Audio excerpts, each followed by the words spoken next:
Okay, you've been following me for a few weeks, about a month. I'm so glad you guys found me. It's always the most random videos that go viral that like brings a lot of new people to my page. But I have a lot of content on here. I'm a licensed therapist. I specialize in trauma and relationships, and I have made it my mission, I guess, to share everything I know as much as I possibly can to veterans because there's a freaking, as we know, 22 a day, which is like way higher than that, 44 tracking a day crisis. So we like someone's got to do something. And I'm like, okay, well, I have the tools. I actually know how to help people through those specific things. And there's a whole crap ton of resources out there for like different angles, like support, like community support or like different resources and stuff like that. But I have the recipe to get to like the root of that issue and resolve it. So that's why I'm on here, because no one else is talking about it from what I've seen that actually knows how to treat it. And I say it, the unaliving. I don't want to get flagged on here because I don't want this to end like get messed up. But all the licensed providers are really scared to talk about that on social media, because they're just like, it's CYA thing, which is really sad. I'm fearless and I'm not afraid to lose my license. So I don't know if that's a good thing or a bad thing, but I'm like, let me just fucking share everything I know. That's not exactly what I'm going to be doing today. Like, I'm not going to be only focusing on like self-harm type stuff. But it is all encompassing, like mental health in general is like, it's a holistic picture and it can affect people differently. All right. So Keith is also a veteran. Keith, just say hey and let him know you're like a little the military background piece. And then I guess you could add like what you're apprenticing in, I guess. Yeah, so I'm Keith. I was in the army back in geez, Nom. 1994. Wow, No, man. I'm just kidding. Dude, yeah, I'm so old, man. We Um calculated it. I think he could be my dad, right? yeah. Yeah, in fact we just celebrated my oldest daughter. She just turned 30, so Oh, nice. yeah. Yeah. Yeah, so yeah, I'm shopping on Amazon for coffins, man. Um I'm on my way out, dude. Yeah. Oh my So god. yeah, I was in the army 95, yeah, 95 to 99. Never went through anything like that the men and women of today have gone through. We were the part of the first troops into Bosnia. I was stationed over in Vicenza, Italy. And just that like really kind of put a twist on me. And Mm. I didn't understand what was going on for about 20 years until I met another vet from that area that was having issues and explained it to me. And then from there, I went to the VA, and from the VA, I saw actual help. And that's when we came across, and I worked with you like with some coaching stuff. So I found coaching when I was in school. I studied anthropology, and I realized that I can look at my own brain as its own separate culture. To Uh-huh. like you were saying, like we're the ones that are going to find our way out, and I felt like I had run out of places to look, so I was just going to do it myself. And Yeah. then from that, I started finding people like you.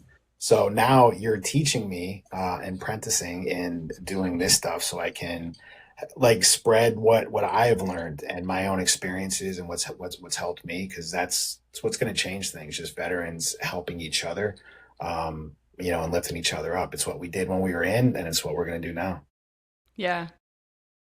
I would say like it's like half and half lifting each other up while we are in, but there's that camaraderie like even after you get out. Yeah, yeah, We almost yeah. get closer, I feel like, after you get out.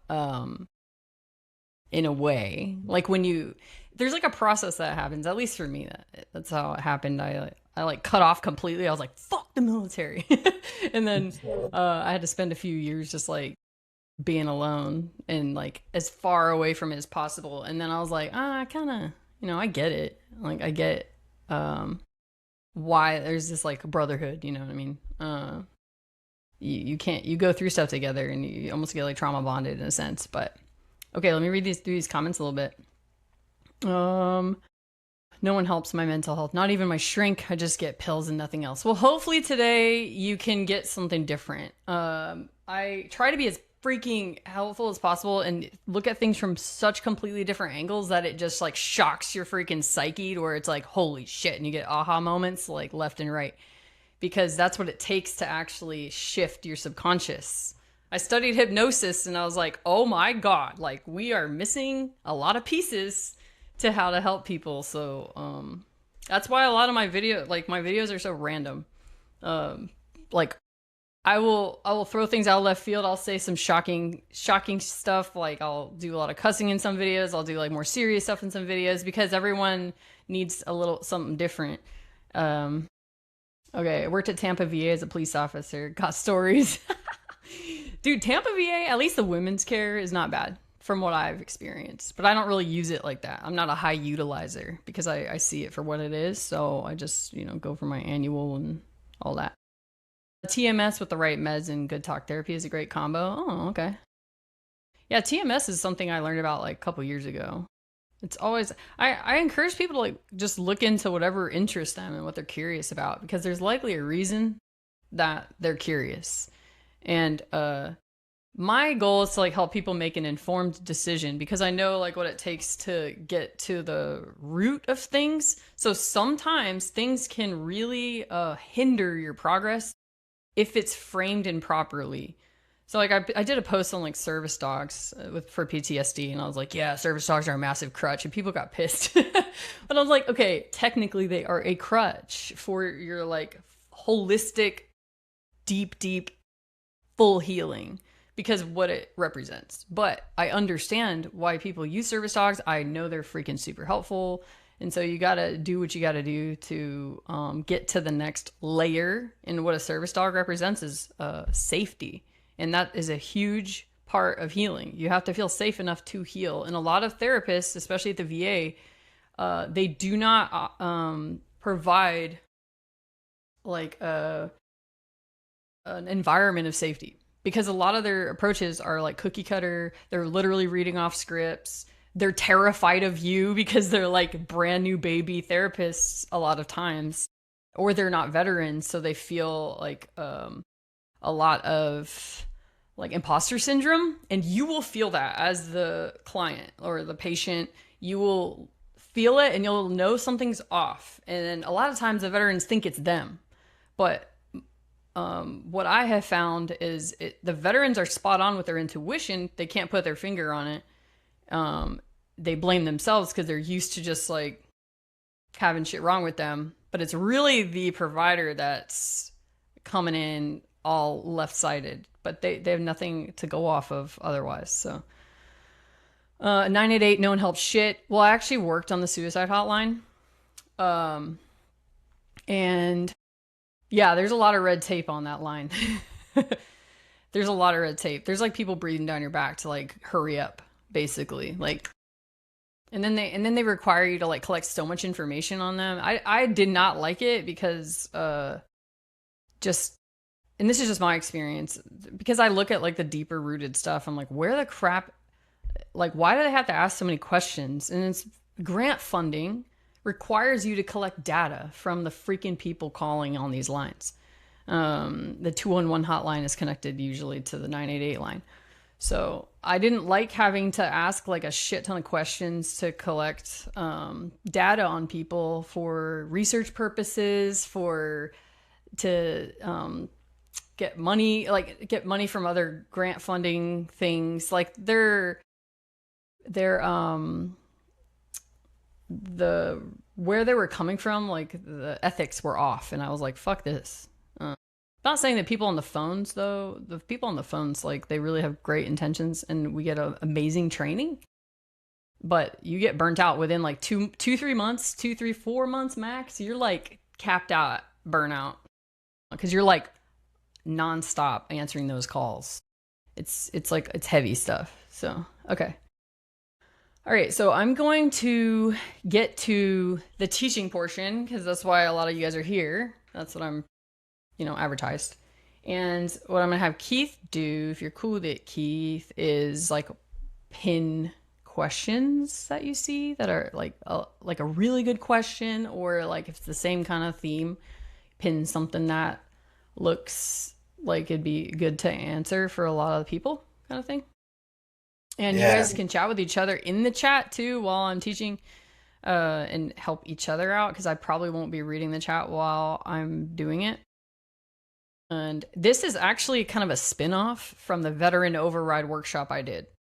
The Veteran Override workshop is a lot more practical than what I'm going to be doing today. Today I'm going to give you the mechanics. The Veteran Override workshop showed you a lot. It's a lot deeper into like how to do stuff, or like the framework you have to have. And it gives you like specific tools, like looking at your internal world through the lens of like scouts, a QRF, an RTO, like stuff like that. So it made it easier for people to like grasp. So that's the Veteran Override workshop. It's in my bio if you want to check it out. But today I'll be teaching the model that I've kind of been pulling together with a lot of ingredients over the years. And I feel like I have something that is extremely helpful and that'll help a lot of you tonight. So, Keith, you got anything for me before I start? Yeah, there was one question. So I don't know if I can pin stuff since I'm a guest, so I'm just Oh like writing shit. stuff Okay. down. Okay. But Dee was asking about what medications work best for PTSD. I thought that'd be like kind of cool, especially what you're, Medication? yeah. Oh, I actually don't prescribe or anything, so I don't know a lot about medication. And honestly, it's like different person to person and what they're going through and the interactions and stuff like that. So I really can't answer that, the medication piece. If it were up to me, like I wouldn't take shit personally, but I like kind of raw dogging life. But everyone's different and they're all coming from different backgrounds with different like chemical makeup in their body and their brain and stuff like that. So you really can't blanket anything. It's all individualized. And also if you believe the medication helps you, really matters too, because placebo is real. Even if it wouldn't help another person, if you believe it enough, it can actually change things. So that matters.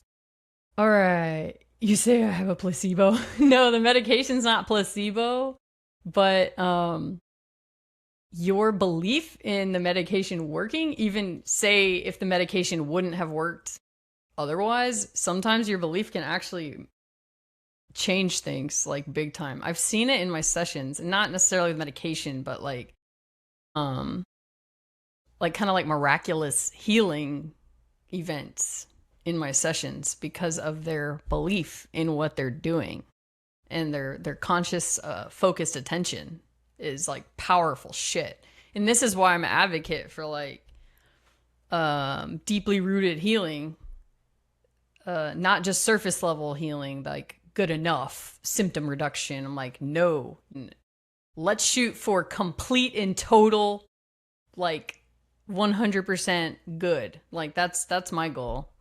But you have to believe that you can. That's a big part of it.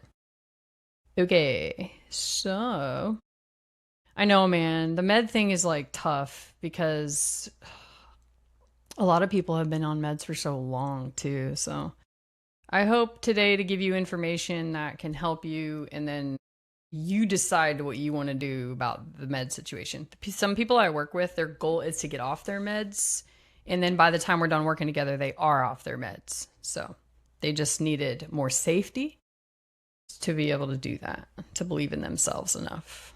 And then the chemical imbalance in your system like levels out, tends to level out, at least from what I've seen. Not through lab work, but just from like self-report.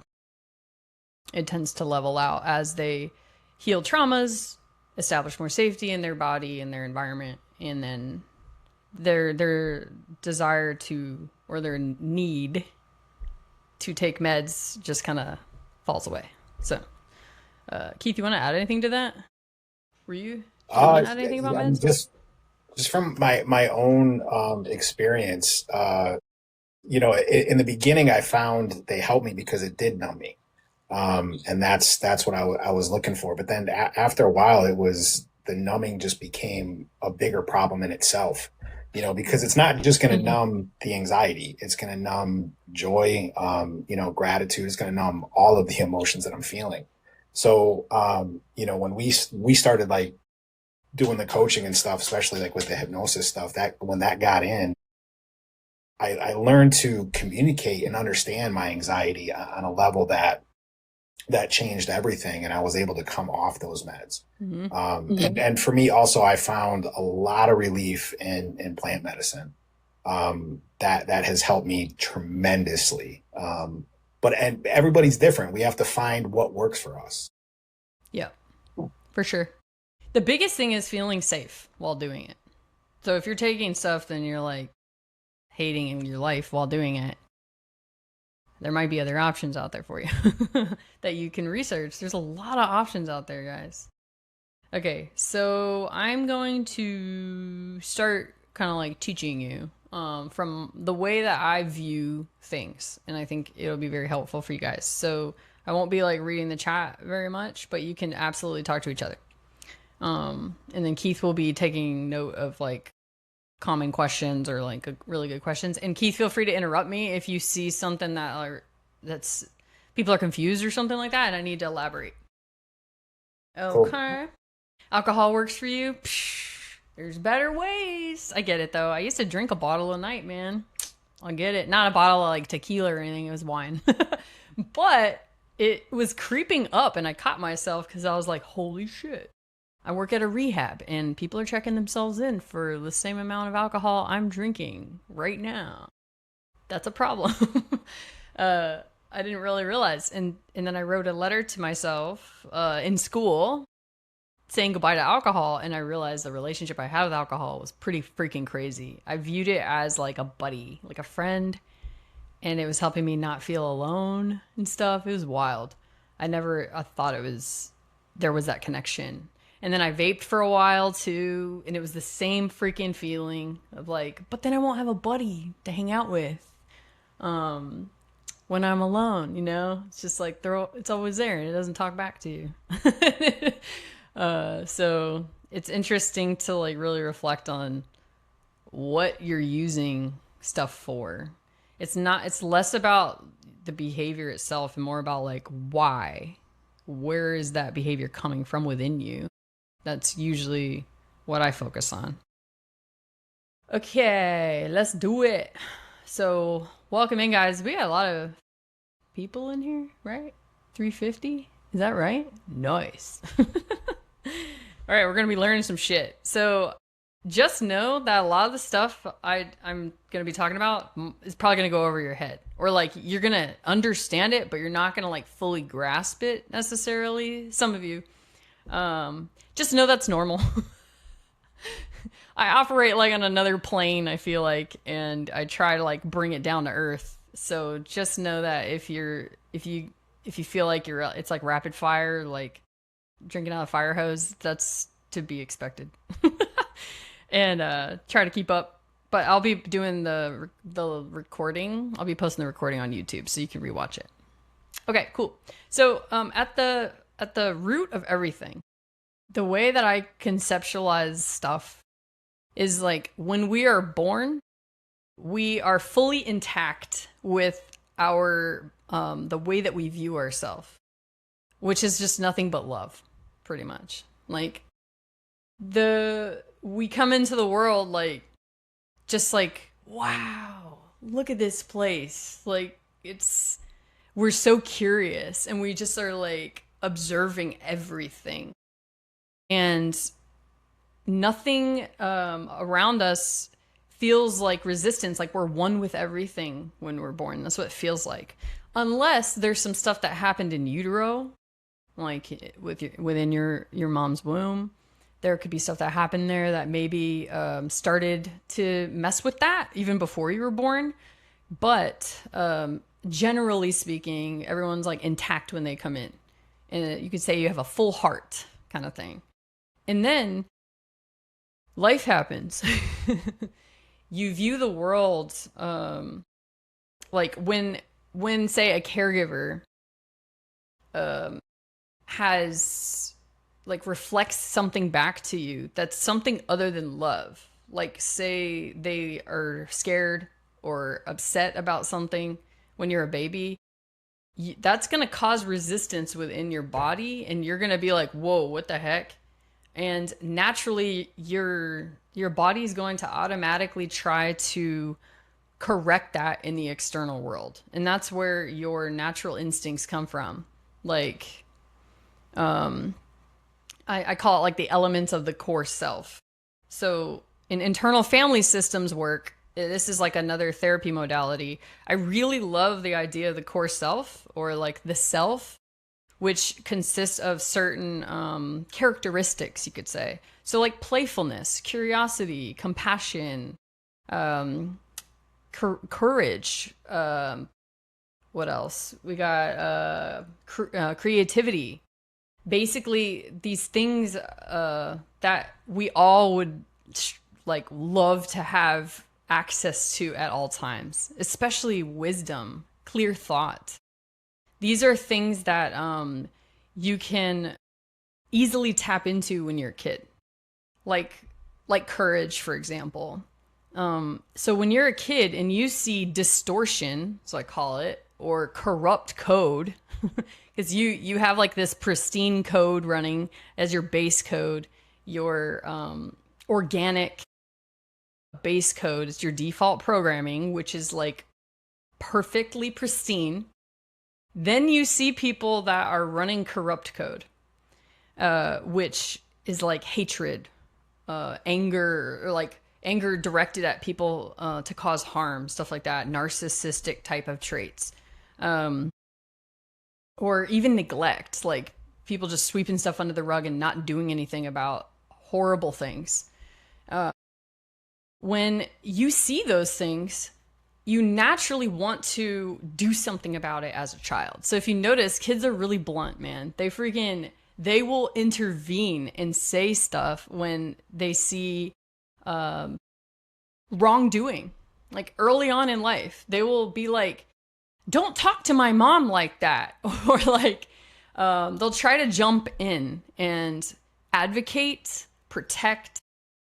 They have tons of courage. They're very persistent, and they just want things to be peaceful, essentially, or like love, because that's their base default code. And then their instincts kick in to protect and do all these things. The problem, though, is that because they're under someone else's control, their parents or their caregivers, it could be teachers, things like that, the authority figure will come in and continuously kind of gaslight them and make them believe that they're in the wrong somehow. That there's something wrong with them for pointing out these flaws. So it'll be like, shut up, no one wants to hear you. Like they basically get corrected. And this causes a lot of confusion in the child, because they're like, wait a second, this is really messed up. Like, does no one else see this? And then everyone in their environment is like in la la land, or freaking straight up gaslighting them, or digging into it deeper, like playing in their face kind of thing. And so basically the child has a choice at that point. I either conform to this programming, the corruption, or I resist it. And a lot of kids resist it, like they hold on strong, man. They resist pretty well. And you can honestly, this is where I start looking at like oppositional or ODD, oppositional defiance disorder or whatever. Like as a child, you're already like resisting distortion so much, and then you get told you're bad because you're speaking up and doing shit about it. You get ostracized, you get bullied, you're the weirdo, or you're the bad kid, stuff like that. And so eventually you get beat down so much that you end up conforming or becoming the distortion yourself, because there's no other way to operate in this world as a child when you don't have the ultimate authority. You can't leave your toxic ass environment, so you have to adapt and conform. So pretty much you end up kind of creating an override code to your natural, pristine core self. So you adopt a corrupt code so you can survive and not get resistance in your environment. So instead of speaking up all the time and pointing out how fucked up everything is and how someone's being so mean to someone else or what's happening is so wrong, you kind of will end up leaning one of two ways. As a kid, you end up like if you're going to go the like conform if you're going to conform to the toxic world, you basically have to just start believing that the reason bad things are happening is because of you. So you're going to go one of two ways. You either didn't do enough to protect or to perform in some way, that you failed, and so you'll go that route, or you'll go the opposite route, which is bad things happen because I attract them in, because I'm inherently bad. There's something like deeply evil or wrong with me. So those are the two ends of the spectrum. You can also view these two ends of the spectrum as avoidant attachment and anxious attachment. So you tend to lean on like one side or the other. One's more, and depending on how much trauma and adversity you've experienced in your life, you're going to be on the more extreme ends of the spectrum. And because you're running a corrupt code internally, that is going to cause a lot of friction within your physical body, because your physical body is organic. It's made of nature. So it's going to have its natural instincts. And the instincts are going to start wanting to come out, like advocacy, courage, like standing up for what's right, persistence, calling stuff out, protecting other people, that kind of stuff. But because the external world told you that that's wrong, that you're messed up for doing that, or you get hurt because of that, you then swallow that. Those emotions that get sent through your body so you can take action to protect, to advocate, to correct the external world that you're living in, you end up swallowing that. So how I view emotions are like these, I call it like biochemical payloads. They're basically like, you can think of it as like a ball of energy that with a very specific signature, like chemical signature, coded like a computer code inside of there that gets sent through your whole body. And it's very specifically designed to help you through whatever event you're experiencing. And when you do not take action on that, because your external environment is not safe, so like it's not safe to get angry, or it's not safe to cry, it's not safe to speak up and speak out, you end up swallowing that energy. And so you can think of it as like a spring-loaded energy. It's meant to be used in the moment. But when you don't use it, it gets stored inside of your body, specifically in your fascia. Your fascia, it's like this like interconnected web of tissue that connects every single thing in your body, and it sends electrical signals all over your body. When you do not use this energy, it gets stored. Your body reads that as like, okay, it wasn't safe to express, which means we need to arm up, or like armor. We need to create like a physical armor in our body to protect ourselves because it was not safe to express. So if you think of two dogs sniffing each other and how they get all like all agitated and stuff, their hair raises up and they're all like moving all crazy, and then right when they're like, all right, they're cool, then they shake their body off. So that they were using the chemical concoction that they needed, like adrenaline or whatever it is at the time. And once they use it, they shake it off. But we're swallowing our freaking all these energetic payloads over and over and over. And they tend to accumulate in very specific areas depending on what the trauma or adverse experience is. So for example, sexual trauma, guess where that's going to get stored? That urge to protect yourself or to do something about it. It's going to get stored in the lower half of you. And when that accumulates, all the times where you need to speak up or cry or do whatever it is that your body wanted to do at the time, if you don't express that fully, then it's getting stored and it's creating a traffic jam. It's, you can think of it as like it creates like a thick, dense layer that prevents the electrical signals from firing off properly. And this is what creates the physical issues in your body. Like you can think like PCOS, freaking fibroids, like it's going to hinder the area from operating at its fullest capacity because it's not safe to do so. It's prioritizing other things. It's not going to function at its fullest. So a lot of issues with like bullying and stuff like that will present in the chest more so. So you might get a lot of stuff going on in your chest, your shoulders. If you didn't speak up a lot as a kid and you wanted to, but you couldn't, you're going to likely develop some stuff going on in your neck, in your jaw, in your teeth, stuff like that. So there are very specific correlations to the specific traumas you experience and where it gets stored in your body. So I want to pause here and allow for questions because I'm like, I'm so excited to share this stuff because like I imagine a lot of this stuff is new to a lot of people. So Keith, do you got any questions that you saw in the chat for me? Just a lot of questions like going back and forth. There's like a lot of people just like talking back and forth, like helping each other out, which is like really cool. Nice.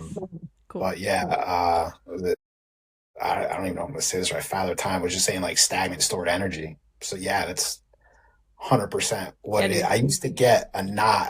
I'm one that doing this, freaking out all day, knowing I was going to be doing this tonight because I'm not one to normally speak up. And I always get this huge knot like right in my shoulder from my neck, and I have to go and get it like dry needled and stuff just to release all that junk that's in there. Yeah, dude. But it sucks, dude. Dude, the first time I ever experienced this mind-body connection thing and the emotions was when I was on deployment doing pull-ups, assisted, and I always have to put that in there. Like, I'm not that hardcore. But I was outside doing pull-ups, sweaty as fuck. It's dark outside, which was good because I was like doing these pull-ups, and I had a 2-year-old at the time that was at home, so I had left him on deployment. So I'm like already, you know, as a mom, going through a lot emotionally. Plus, I was like going through a divorce at the time, so it was just like a lot that I was holding. And I'd worked for a command chief as like a MAGCOM level exec for the command chief, and I was freaking like stressed to the max. I used that deployment to like run away almost from like all the shit that I was dealing with. And so I'm doing these pull-ups and I just freaking start busting out crying, like hysterical crying. And I had no idea why. I didn't have any thoughts ahead of that. Like I was literally just doing pull-ups and it was targeting the back of my neck and like my upper shoulders. And it was like releasing emotions. And then I had another event where I did like a combo of EMDR, like eye movement stuff with IFS, internal family systems, like doing inner child healing. I was doing that combo and it was freaking insane. Like this adrenaline released from my arms all the way down and throughout my entire body for 2 hours straight. I had to go outside barefoot, ground and hug trees for 2 hours. And I called my husband. I was like, yo, I feel like I'm on cloud 9, like I took drugs or something because whatever got released, it unleashed like something inside of me. And then a couple days later, I was treating these like little girls in my neighborhood completely differently. Like I used to be really annoyed by little girls. They just talked too much and they were annoying to me. But all of a sudden, I was super interested in them. So I healed something from that. When I was 6. So there's a lot of mind-body connection that is completely overlooked in mental health treatment, which is why I'm sharing what I'm sharing now. A lot of that's coming in right now too. Like Amber Banda said, PTSD and anorexia, and she feels all of her emotions in her stomach. Oh yeah, man. Oh yeah. And like Tyler with POTS issues and especially like with panic attacks, feels like he just pass out. Yeah. But Gabriel has been through it because 3 times farted on while assisting someone doing pull-ups and sit-ups. As somebody that's done that to multiple people when I was in, I'm so Oh my sorry. god, dude. I'm one of those offenders, man. Oh. Um yeah, honestly, I feel like autoimmune diseases or autoimmune stuff, POTS, like I haven't done enough. Like I'm not a researcher and I can't do research, but like I'm like there's a heavy fucking correlation with held emotions, not feeling safe, and these physical issues. So, okay, we're going to pick back up. So, in a nutshell, you're born perfect, right? Like with perfect identity. Like you have a like I am lovable, I am enough, I am important, all that stuff intact as you're born, unless something happened in utero. Also, there could be generational stuff that comes into play, but we won't go that deep today. um, but that could be stored in your DNA. But anyway, when you're born, all you have this intact, but then life happens, and then you get basically gaslit, and then you're forced to conform unless you have proper support, like parents who are like, the world's crazy as shit. There's nothing wrong with you. You stay you. Unless you have that going on, which is secure attachment, you will likely fall on one end of the spectrum or the other, which is bad things happen because of me. It's my fault because I'm inherently bad. I'm attracting this in because there's something seriously wrong with me. I am bad. That kind of stuff. I am unlovable. That's all on the same end of the spectrum. That's the kind of the same thing as you can, if you research anxious attachment, it will be in those kind of categories. On the opposite end of the spectrum, you have bad things happened because I didn't do enough. I didn't perform well enough, or I didn't protect when I should have or could have or something like that. So you feel like you could have done more. And this will be rooted in like, I am worthless, I'm not valuable, that kind of stuff.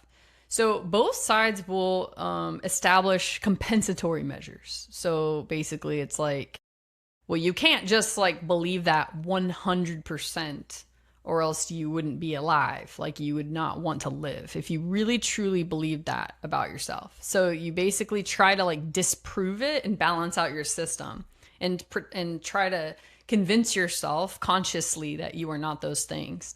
And a lot of people go through their whole life and they don't even know that this is the back end code that's running, the corrupt code that they adopted as a child. This code will get locked in by age 9, guys. Age 9. Okay? So this is correlated from my experience and what I have seen. This is correlated. This back end corrupt code that is installed by age 9 is correlated to whether or not you develop mental health issues later on. Because you're running, if the foundation of which you're running on is fucked and corrupt and not accurate, then everything that builds on top of it will also be just as fucked and corrupt. And you're going to get more and more compensatory measures to find equilibrium. So if you're not addressing the root problem from the get-go, then you're just going to be adding more and more and more layers. And this is what a lot of mental health approaches do. They target like 1% of the problem or even 10% of the problem. They're not looking at the whole picture. And that's what I've been focused on throughout all the work that I've been doing with people and my clients. I'm trying to figure out like, okay, but why do they develop PTSD? But why do they do these things? What's at the bottom of it? Like what happened before that and before that and before that? And this is what I've come up with. So what you'll see on one end of the spectrum with the anxious attachment people, or it could be like more mixed, you can call it sometimes, which will present as borderline personality, which I don't like any of these labels, but I just use them because they're just common terms. And now they're kind of framing borderline more as complex PTSD, which is basically relational trauma. It fucks with your identity. That's at the root of it. It fucks up your identity. So you have this one end of the spectrum that's like, I'm inherently bad, I'm evil on the inside, or I'm unlovable in some way, shape, or form. So the compensatory measures that you will find in these people are grandiose type presentations. So they will basically, because they believe they're inherently evil deep down, unconsciously. So a lot of times they're not consciously aware that they're running this corrupt code. That they will present themselves as the most pristine, perfect people that can do no wrong, aka narcissism. Covert and overt narcissism. You will see that on this end of the spectrum with the people that cannot look at themselves. So they will avoid all responsibility. They will always push the responsibility to someone else. The accountability, there will be very little or none at all. They will be the victim of the circumstances constantly because they cannot look at themselves because they are terrified of what they will find. And most of the time, this is on a subconscious level. They are not aware that they're scared to look at themselves. They genuinely believe that it is not their fault, that they didn't do anything wrong. I'm dead serious. Like, the more people I've worked with that have narcissistic traits, they fucking have no idea that they are like that. They don't know like the level of harm they're causing most of the time. And that's some scary shit. Because if you are running this code and you have no ability to introspect and to view multiple perspectives and to put yourself in someone else's shoes, that is some dangerous stuff because you're going to have a very extreme view of the world and yourself. And you're constantly going to be putting yourself above others. That's what it'll present as. They'll like that they're selfish a-holes that can never take responsibility. But what it feels like in the seat of the narcissist, or I say the narcissist, but it's more of like those type of traits, like those type of behaviors, like victim mentality, can't take accountability, no responsibility, deflection, defensiveness, like to like hardcore. What it will feel like to them on the receiving end of that, like that they genuinely believe that they are the victim fully. And anytime that anyone portrays them as selfish, bad, evil, mean, anything like that, it's going to hit the subconscious program of like, you're evil. And it'll hit that little inner child that has not been healed yet. And that's holding so much shame. And they will instantly hate that feeling. They won't quite know. They won't correlate that that's what's happening. It'll just be so instantaneous that they can't even feel that just even for a split second, that they instantly get defensive and start making excuses for themselves because they will try to convince you of how innocent they are because they can't fathom even for a second that they are a bad person. But in certain moments, when the person calling them out or whatever puts their foot down and actually has strong boundaries, you will cause that person to completely crumble and fall apart and essentially, I don't want to say throw a tantrum, but it can appear that way. So this is what's happening on this end of the spectrum. I'm not saying these behaviors can't present on the other side, but it's very predominant on this side. On the opposite end, we have the feeders of the narcissist, which are the ones that take all the responsibility, all the accountability. They put themselves on the bottom of the totem pole. Like they are like, I probably fucked something up. They take so much radical accountability that the other side doesn't have to take any. This is a problem because it's usually 50-50 or there's some sort of neutral ground. So what you'll see in the other side is like, oh no, they're mad at me. I probably did something wrong, or I didn't understand. I need to do better.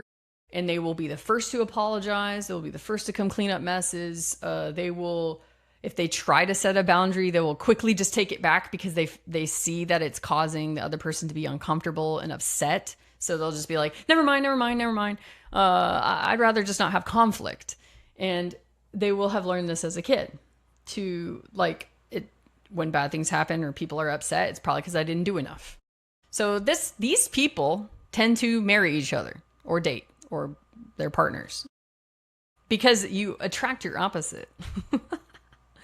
um, and this is how you get in these toxic ass loops.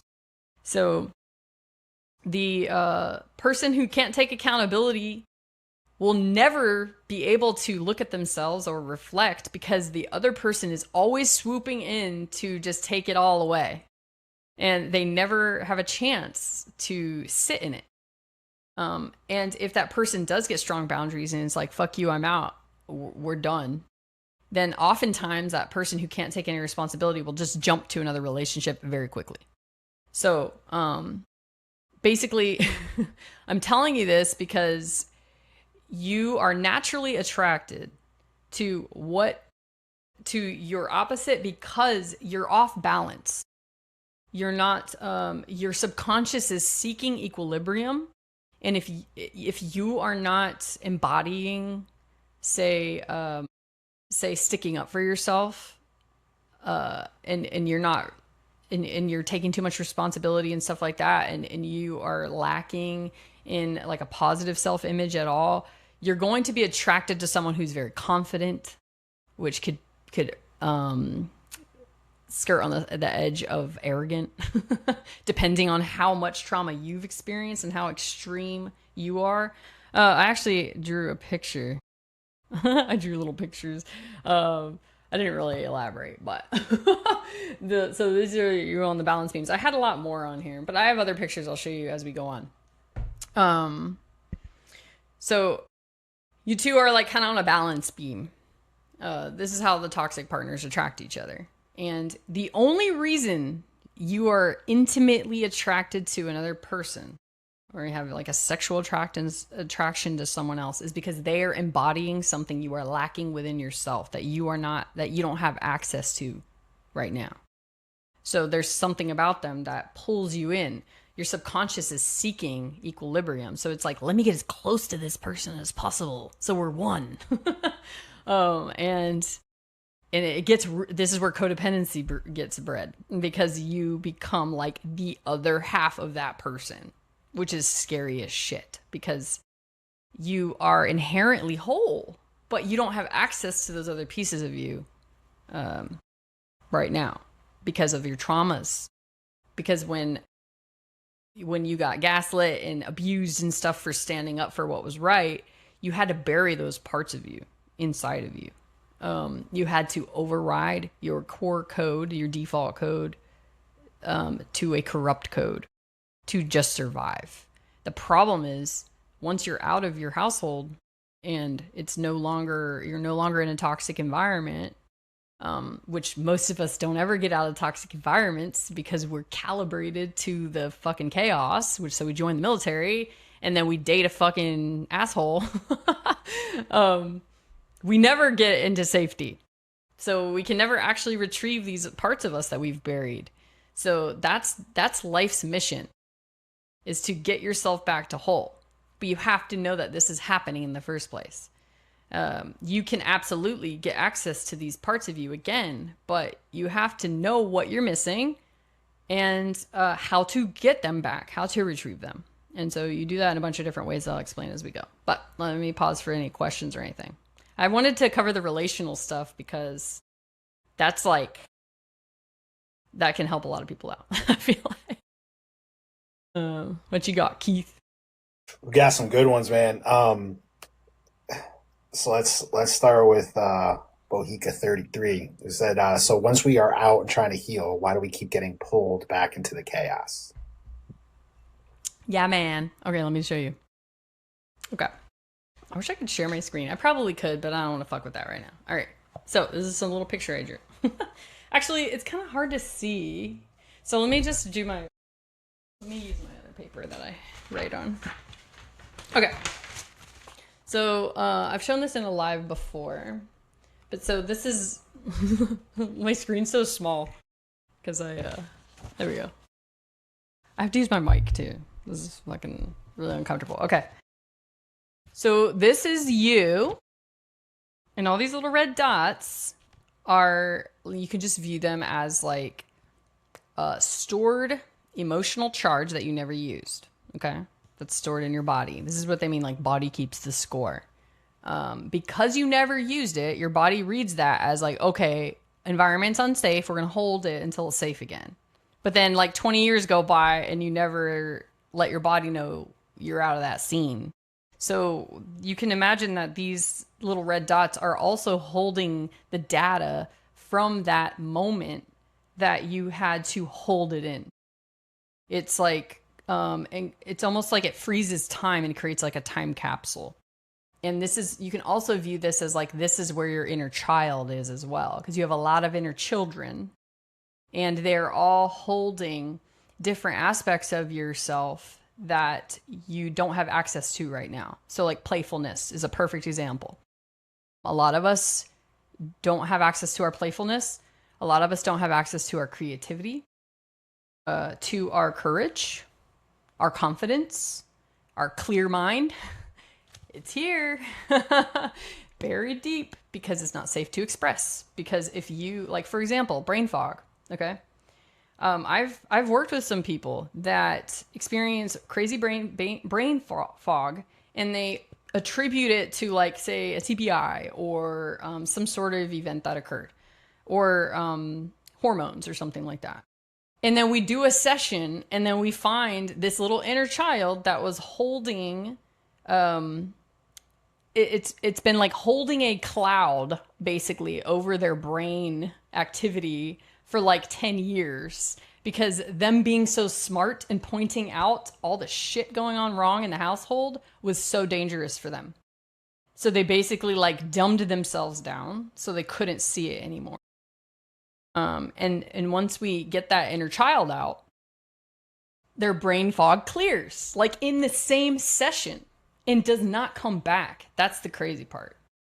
So it's all freaking interconnected. And I'm not saying if you have brain fog, it means you have an inner child that's clouding out your thing, but you need to consider that for real. So you can think all these red dots are holding traumas or the code of the event that occurred. So time, place, temperature, sounds, like all your senses, it gets coded. And you can think of it as like it's holding charge, it's holding the charge. And when you think back to a memory and it's very vivid and it's very colorful, you can fucking bet your ass it's in your body still. It's not closed in your kind of mental library. It's not a closed book, basically. So when it's a closed book, the memory will feel like it won't have an emotional charge to it, and it'll appear almost black and white. But when it's very colorful, it's very vivid, if you think about it and it makes you like instantly pull away and like not want to sit there any longer, that is a sign whatever the hell you're holding has a lot of freaking traffic built up behind it in your emotional charge. So as it builds in a certain area, you could think of it as like a freaking spring, man. And it's just getting more pressurized, more pressurized, more pressurized. And then this is when people crash out and flip the fuck out on people, because it's like one little thing, boop. And then, or you could think of it as like a compressor. And it's like adding more pressure. And eventually you have to open that valve and let some of it come out, because you're going to freaking explode or implode. So that's what happens when people freaking freak out, and like the Karens in the grocery store and stuff. Yeah, they have a lot of shit that they're not tending to, and it's building. So this is what happens when people punch holes in the wall. When they get violent, it's like built up for so long. So what was that original question, Keith? Do you remember that you mentioned? The trauma in the body. Oh, why do I track chaos? There we go. Yes. Got it. Yeah, especially okay. like when doing that healing work. Like why are you still pulled back into the chaos? Okay. So I drew a torus field around. I mean, it's like it looks like an apple to me, but I drew a torus field around this human, because we have a torus field around us. We have an energetic field around us. And it's made up of like your heart, your brain, your gut. There's a lot more research coming out about this because it's a very real thing. Okay. Um, but anyway, I like to look at things from like all angles. I like to look at like the physics perspective, quantum mechanics type stuff, because some of the stuff I experience, I'm like, yo, I really believe we're fucking time traveling in these sessions. Like, no joke. Like the trauma healing sessions. I'm like, bro, I legit think that we just altered time because we went to an inner child, did something over there in that time capsule, and then we get instant change in this physical reality in the present. Instant change. Physical change, like in the body, emotional change, like, and I also feel like EMDR and like the eye movement stuff, I really feel like we're almost like opening a freaking time portal or like something like that. I like to just explore all possibilities because that's what keeps me hungry for more knowledge and like keep going. Because my freaking like neurodivergent kind of ADHD mind, I need fucking variety, man. I can't be in a field that doesn't excite me. That it's not different every single day. So that's why I love what I do. But anyway, so why you attract or like gravitate towards the chaos, even after you're out of the environment, the trauma, whatever you put out into the field, the energetic field. Because I literally view like everything around us as like numbers, like we're in a like a simulation type thing. I'm not saying it is a simulation, but it's like a simulation. It's almost like we have numbers, there's codes, you know what I mean? And so you're putting out your intention with like a code or whatever. And you're like, I want to bring this into my life. You view manifestation. I want a healthy relationship. So it's like, all right, the universe is like, I got you. Or God, however you want to view it. I got your back. I'm going to bring you a freaking perfect person. So it's going to come in through your butt. No. It's going to pull in through your root. This energy is going to flow through. I'm guessing that's how it works with energy. I've never seen it with my own eyes, like how energy flows, but I'm pretty sure it comes through your root. So it's gonna come in, and basically what that'll appear as in the physical is like a person will come into your life that you met on a dating app, for example, and it's the perfect person. But like I said, you're going to attract your opposite. So the perfect person for you is someone that will show you what you're missing within yourself. They're a mirror. So when that person interacts with you, you are going to be attracted to all the things that there's going to be things that you like about them, like their quirks. You're like, God, they're so ... Those are the things that are going to annoy the shit out of you later on. The things that were cute in the beginning are actually going to be the things that freaking tear the relationship apart. Like, oh, they just tell me all about their dreams and they're so talkative. That's going to be the thing that freaking makes you want to like go hole up in your freaking office or like go play video games and run away. Because they freaking talk your ear off and trap you. But so when this person interacts with you, like say they just talk a lot, like they love sharing about their day, and that's the thing that attracted you to them because they're like, man, I love the way their mind works. And then years go by, they get home from work and they're like, yeah, da, da, da, da, da, da, and you had a bad day or something like that. The way you're gonna pull in how they're interacting with you, it's gonna flow through your trauma filters, which is basically like it's going to frame them through your lens of your corrupt code, basically, of like why they're doing this. Oh, they're just so selfish and they don't care about me. Or, oh my gosh, they have no freaking awareness, or they're inconsiderate. Or like all they do is just talk, whatever it is. And it's going to frame them in a way that positions you in a very similar feeling as what you felt as a child. in certain situations when the original adverse experience occurred. And some of you are saying, like, do veterans have a lot of trauma, like childhood trauma, or like I don't have any trauma, or something like that? Hold on one sec. I gotta move a puzzle piece. Oh shit! Try again. Okay. Okay, it's making sure I'm real, I guess. Okay.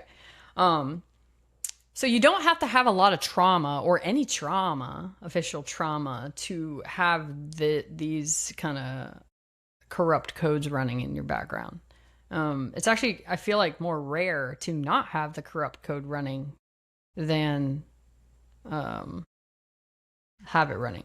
So when you experience these traumas, you're going to run that back end code of like, I'm worthless or I'm unlovable. And when you have a bad day, or when you start getting tired, or you're dealing with an anniversary of someone's death or something, or something happens to where you're not like full and full with all your energy or whatever it is, this person's gonna start looking different to you, and then they're gonna fit into a role that feels very similar to something you experienced in your childhood. And basically, your subconscious is reenacting childhood trauma, basically. So you're almost casting your partner, and this is in a relational dynamic. It doesn't have to be your partner. It could be a sibling. It could be a coworker. It could be a boss. It could be anyone where there's like a power dynamic or an intimate dynamic. So it could be like even your own kid. But basically, it's almost like you cast them into a role to play to reenact a traumatic event from before. And it's not that you're purposely doing this or you're wanting this, but it's how you're interacting with them that predicts if they're going to act positively towards you or if they're going to view you as a threat in some way to their system. And they're going to do the same thing. And you guys are then going to be entrenched in certain roles, and that's how relationships turn toxic. Because you guys have trapped each other in certain roles that you don't actually want to be in, but you don't know how to get out of. Because the way you interact with each other is so incredibly powerfully intense. But the reason that the body does this, or in the subconscious, because the mind and body is so connected, the reason it does this is to show you through the external environment that what you believed about when you were a kid about yourself is not actually true. So because you're not proactively going within yourself to uncover this corrupt code that you're running and heal your inner children. I call them inner children, but it's the corrupt code that's captured in a time capsule.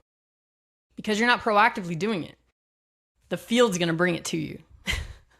The field's going to bring you an event, some sort of experience that's going to put you in the same position that you were in before. So it's not to relive it, but it's to pressure test the code you're running, to show you the operator of your human that the shit you're running is messed up. It's not accurate and you need to fix it because it feels so horrible to experience. And so ideally, if people weren't afraid to look at themselves and go within, they would take these events and be like, oh my gosh, like this person treated me so poorly. I don't deserve this. I need to get out of this situation. But because people are terrified to actually sit with themselves, they just operate reactively based on their strong emotions and they end up repeating patterns over and over and over and over again because they're basically asleep behind the wheel of their own experience. They're just operating off of the code. They're not actually in the driver's seat. They're not consciously aware. And this is what you'll experience with a lot of civilians and why it's so frustrating for military members when they get out to be in the civilian world. It's like, dude, are you guys freaking like NPCs? It's because they're literally just running their code, running their script, like from their back end code. They're not awake. They're asleep at the wheel. Their soul, you can call it, is not operating the vessel. They're just like mindlessly. It's like a Tesla driving itself kind of thing. All right, Keith, you got anything before I go to the next part? Yeah, like so working off that, Amanda Banda, she was talking about like the more self work she's doing, she's realizing it's causing more friction in her marriage. It felt like that kind of went with what you were talking about. That could actually be a great sign, believe it or not.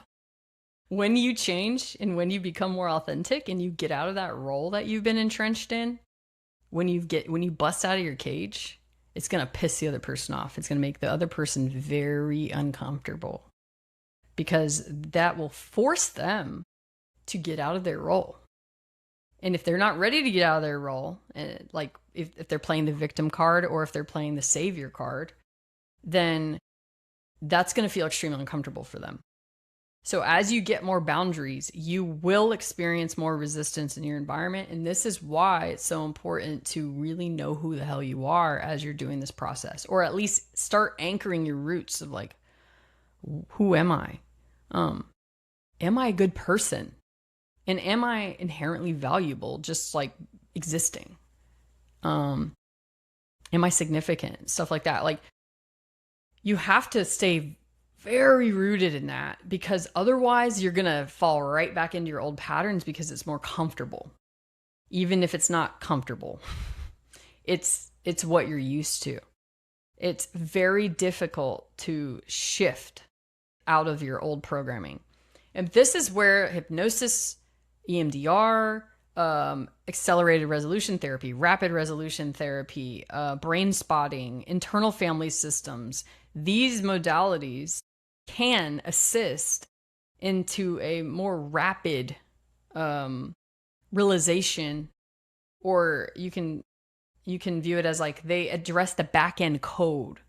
Not fully. Nothing's going to be completely like a one-off. Nothing will be a one-off because trauma and stuff like releases in layers over time based on what your physical body can handle. So it's very intelligent. It's going to bring up certain layers to address when the timing is right. So if you aren't anchored in some sort of positive identity, or at least have the right support system in place while you're doing it, then you can easily fall back in your old patterns. And so this is why we loop. Because we have a goal. I want to go from point A to point B. So I want to have, right now I'm miserable in my marriage, or I hate my job, or I have this dream that I want to get to, and that's at point B. So if you imagine where you're currently at and the person that you are, the behaviors that you have, and what it would take for you to actually get to point B, it's a lot of times it requires you to be like almost a completely different person. But there's a reason you have this goal. There's a reason you have this dream. There's a reason you have this desire, this curiosity. There's a reason for it. Because it's your guiding compass. It's like, you know that that's more who you really are, or what the environment you're really supposed to be in, or what you actually deserve. You know that's there. You can see it, you can feel it. But the journey to getting there is so freaking, it fucking just like pummels you. So, and it can take forever to get there. So if you have ADHD or you're neurodivergent, a lot of times you have these dreams from getting from point A to point B, and it feels like it can happen like so quick, or you have to do it now, right away, kind of thing. And the issue is it's usually not that quick. But how I view it is you're literally pulling from the quantum field that does not have linear time. So it feels like it needs to happen now. And this is where like a lot of people who do psychedelics and stuff or have mystical experiences, they feel like like something's happening now, or they take things very literally because they have not grounded it into the physical experience yet. So if you do psychedelic stuff or whatever, just give yourself like a week before you go and like tell everyone you're Jesus. Okay. There was literally like a whole freaking month where I kept seeing that on TikTok over and over and over and over, like where people like believe they're freaking Yeshua in reincarnated. Um, and this is because there's a freaking field, like you could view it as like the internet data in the ether that we can all pull from. It's like chat GPT, but organic, and so intelligent that we can tap into. And this is where people tap into it through meditation. And this is what I also view. This is how I view schizophrenia as well. Like they're tapping into the field, but they don't freaking have a solid identity to ground it. So they're freaking floating everywhere, and like just the trickster energies are fucking with them big time because they're like having a blast. And operating through them, like almost like hijacking in a sense, is how I view it. But off track. So you're like, I want a healthy relationship. You try to pull it into your field. Well, the in order to have a healthy relationship, you got to clear all the bullshit in your body, all that density, in order to see things clearly. So people are going to come into your field, you can call it, to help you see that these are there. And that help will not feel like help. It'll feel like they're destroying your life. So, like, they will try to admit you to a psych ward or something. Or, like, call the freaking cops on you, call CPS on you, whatever it is. They will freaking abuse you. They will fire you. They will gaslight you. These people are your teachers. And they don't know you. They don't know they're your teachers. They do not know this. This is just how it works, okay? This is how I view it. So there's no point in trying to help people see that, how abusive they are. They won't see it. They literally won't see it. They're like asleep at the wheel, or they can't see what you see, just like you can't see what they see. Any questions, Keith, you got? Yeah, there's a lot about like the sort of like stored up emotions. Like one from a little while ago, I wrote down because I thought it was important. Was Valerie was asking, after 18 years of service, why am I crying a lot more now? It's like I've never cried. It's like I feel everything, and she like just completely hates it. Oh, man. I think I hear that and I'm like, that's amazing. because you feel safe enough to cry. You're probably crying years of tears that you've been storing. Your body is purging. That's how I see this. Let it. Allow it. Sit with yourself. Like, you almost have to view your physical body and all your thoughts and your identity, who you think you are. You almost have to view it as like you're human. The human that you're operating. Like it's not a pet, but like you are operating your human. And so when your human is having a hard day, your role as the observer of your human is to sit with it and put your arm around it and be like, hey buddy, it's okay to cry, kind of thing. If you can do that, and if you can meet yourself where you're at, you will freaking heal so much faster, because you're not resisting anything. When your physical body feels safe enough, because that's what you're doing when you're like metaphorically like kind of putting your arm around, or you can actually physically, you can imagine this in your mind, putting your arm around yourself while you're crying and just allowing it. I bet you those tears will cry a lot faster. You will get very profound like epiphanies from that. Random memories could pop in to like help you make connections that you never made before. You're basically climbing the ladder of consciousness when you allow yourself to express fully. Because how I view emotions is like octaves on a keyboard. And we are, as humans, we are meant to experience the entire range of emotions.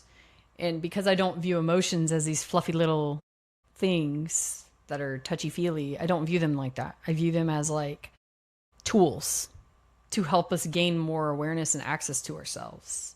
Because only through a certain breath pattern, like crying, sobbing, like hysterical crying, that's breath work. That's a specific breath pattern that you are operating at that moment that could give you access to very specific thought patterns and certain memories. And it's almost like a key. You're unlocking something, and you're getting more access to who you really are. So don't attach yourself so much to your behaviors, your thoughts, your emotions. They're all feedback tools to discover who you actually are. So, like when I experience adversity, most of the time I'm not operating off of reactivity. I'm getting in my, I call it in the veteran override workshop. So if you want to learn more about this and you want like a really cool way to actually work with this model that I'm teaching you right now, the veteran override workshop goes into this. The link's in my bio. But where's I going with that, Keith? What was I just saying? If you want to know more about it. Yeah, I know. But right before that, fuck. Sorry, I was reading the Come comments. back to me. That's okay. Come back to me. No, like literally, you can summon it, but you gotta wait. This happens in my sessions too. My clients are like, no, my clients love me. I love them too. Okay. Where was I going with that? Someone remind me in the comments, please. I was on a freaking roll. Oh, that's what it was. Good thing it's civilian professional. Okay. So I don't attach myself to my behaviors so much. I'm less reactive now. So I get into my observer role. So in the veteran override workshop, I call it the command center. You get into your command center and you observe your human interacting with the world. When you are in this, from looking at life from this vantage point, you have access to change the corrupt code in real time, to override. And through repetition, basically your physical body has to experience the repetitive, like your physical body is kind of like a dog in a sense of like you have to train it, because your mind operates a lot faster than your physical body does. Your mind's operating in the quantum space. That's how I view this. And your physical body's in the physical fucking realm. It's like on the 3D plane, and it's slow as hell here. So you have to give your body some time to adjust. And so there's a very specific natural mechanism that occurs called refinement and recursion. So you will experience the same type of loop again and again and again and again and again throughout your life. So the same toxic kind of partner, or you're blamed again, you're called out for being the bad person all over again, or you're constantly in this like servant role to everyone you're with, and people freaking call you for everything but never check on you, that kind of thing. The repetitive shit that you're like, how did I get in this position again? It's happening again and again and again because it's basically nature is trying to help you see that you're running corrupt code. So it has to keep revealing it to you until you have eyes to see. You'll have eyes to see when you're in the command center, when you basically observe your human and you're like, what the hell am I doing? The only way you can observe your human from a clear mind is when you're not operating from the back end code, the automatic program. So you have to basically like pull yourself out of certain situations. So this is a skill that you develop because your physical body has to get used to it, that it's safe to do so. So a lot of times, like honestly, being on social media is the perfect training ground to do this, to practice this. And I some of you have been following me for a while have seen this in action where I'll comment on like hater comments and stuff, and I'll like do video in response. And I have been trying on different hats, you could call it, or like different outfits. I'm like, does this feel like me? Nope, that fell off. Does this feel like me? No. And basically, I'm trying on different responses because I don't fucking know who I am a lot of the times because I've been performing and being a chameleon and a people pleaser like my entire life. So I never learned who I was. Besides when I was like 5, up until I was like 5, until a trauma occurred, and then I started like being scared to do anything authentically. So I'm relearning who the hell I am and how I operate, and I'm just allowing certain thoughts to come in that, for example, I'm like, fuck that guy, you know, but then my video will be like, hey, you know, da da da da da. Well, I started actually trying to do what I want to do and be like, fuck you. No, I don't go that hard, but sometimes I want to. But as if you've been following me, you know, like the number one thing I get heat or get the number one thing I get. Keith and I were talking about this today. The shit I get is like how much I cuss as a professional. But if you would have found me like 2 years ago, you would have not heard a cuss word come out of my mouth on social media. No way. No freaking way. I was terrified to speak. Terrified to speak outside of the parameters, the prescribed parameters of how a mental health professional should behave, especially a social worker. But then once I was like, I don't fucking care if I lose my license. I'm gonna do whatever the hell I want. Until I've kind of been that way for a lot of my life. Like ask for forgiveness rather than permission. So I'm just waiting for like a freaking letter in the mail to come from the board. And when I'm saying when, it probably will. I'm going to read it out loud to you guys on TikTok. We'll see. We'll see. Maybe I'm just like preparing for the worst because that's what I do. But it's always good to prepare. I've actually even played out like if I go to jail or something. I'm like, man, I could do a lot of meditation and learn a lot about myself. But anyway, that's how you have to kind of view stuff. So, okay. So we got why you attract the chaos. You got a lot of looping going on, and it's to show you the corrupt code you're running. Getting into your observer role is the key when you're just operating in daily life. And the loops and the adversity probably won't ever stop throughout the rest of your life, but it will get easier to manage.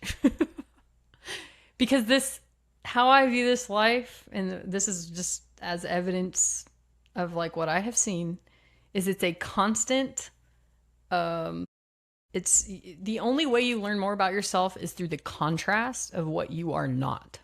So you basically have to experience in the external world what you are not to know who you are. So like you encounter like someone cussing out a waitress at a restaurant, you're gonna be like, what the hell's wrong with that person? So through that experience, you're like, that ain't me. I would never do that. So now you got more data. Like, I don't like that. I don't operate that way.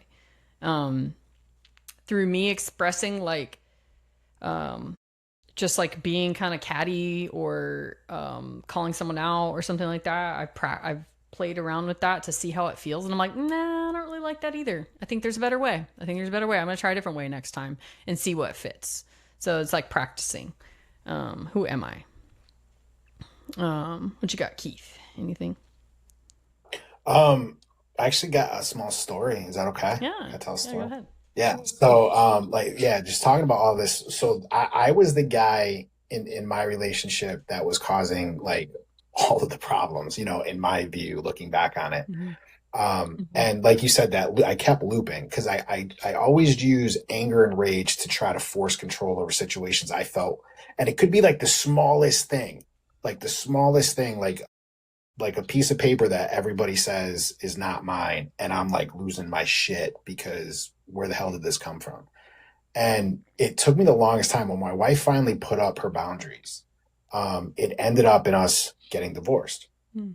3 years later, thankfully, we got back together. We've been married for 31 years total, but it was that thing. It was that boundary that she put up, and then also the separation that we had that caused me where I had to sit completely with myself. I was confronted with just myself. That was it. And it was either make the changes or this is life. And what I found was the changes weren't necessarily changes. It was chipping away things that maybe served me for a time and no longer did. The bad programming that comes in from things and stuff. And I remembered, like, 25 years later, I caught my wife's eye, like she was brushing her teeth, getting ready for bed in the bathroom mirror as I was walking by. And I saw that thing because I'm a very introverted person. So it was her playfulness that attracted me to her back when we were like 18 and 19. And I caught that playfulness again.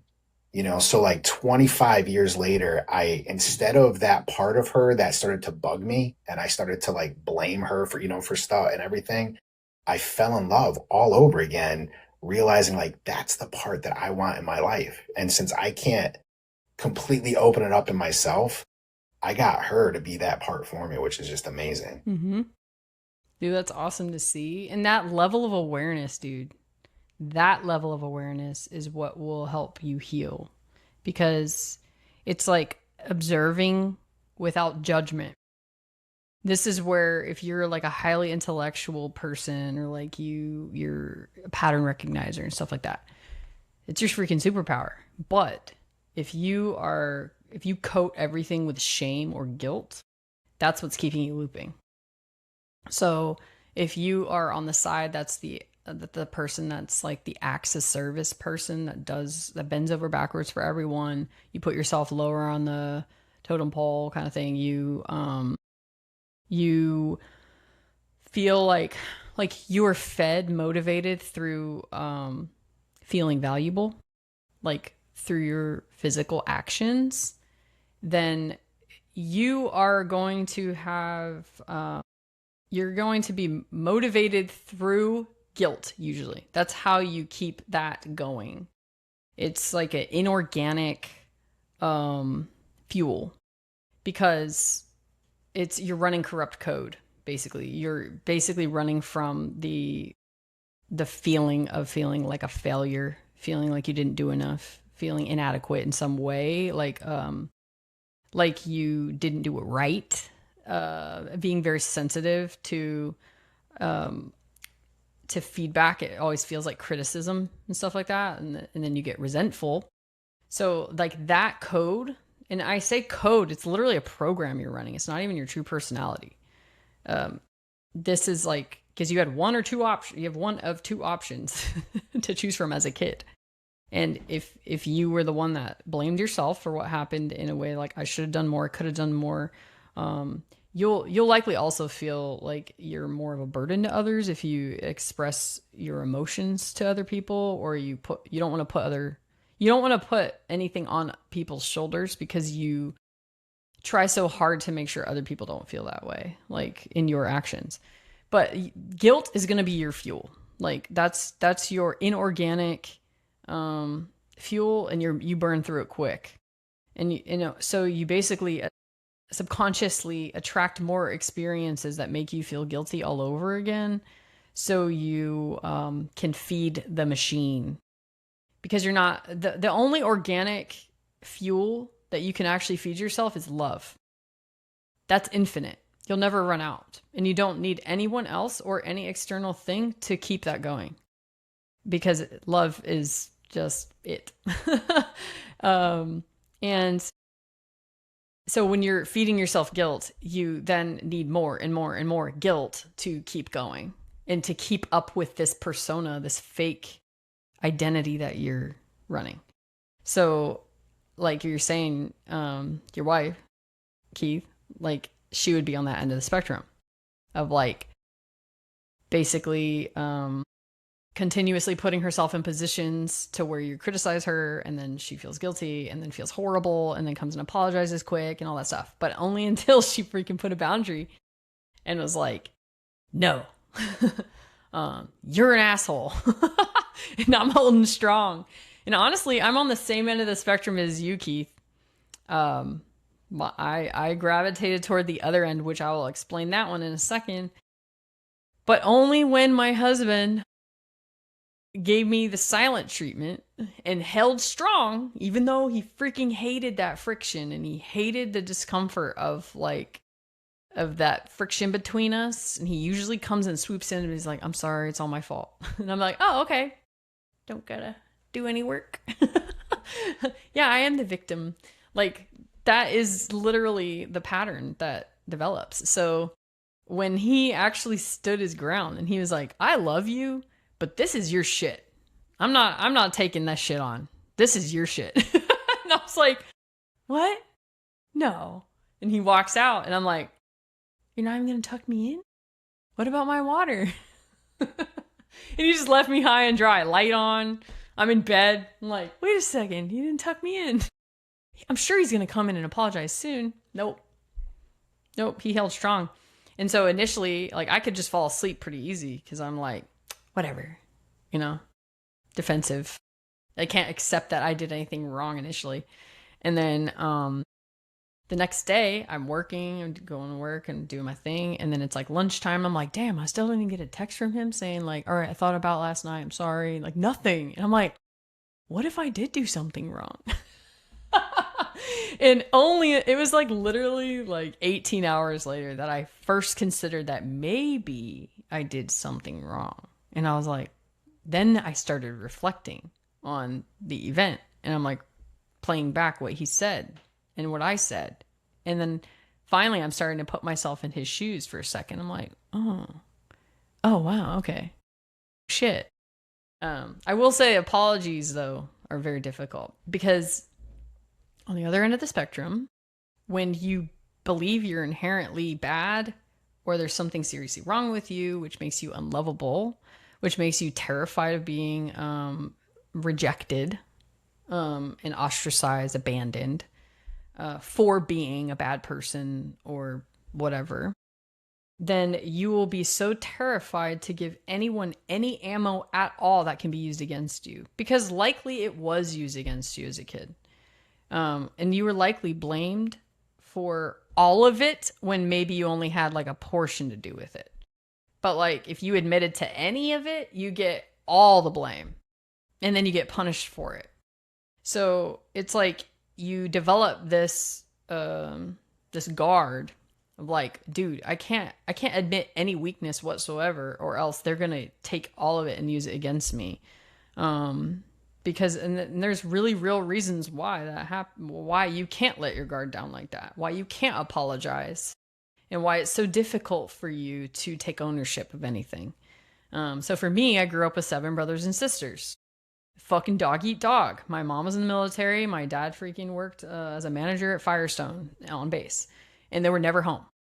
It was literal chaos growing up, and so we thrived off of like bullying each other, tearing each other down, like telling on each other for like our parents' attention, and it still is going on today. I'm almost 37, so patterns will keep repeating, especially around your family members. That's when you'll really see them coming. You'll think that you did a lot of healing work until you're around your intimate, like, or family members. That's when your old shit will start coming up.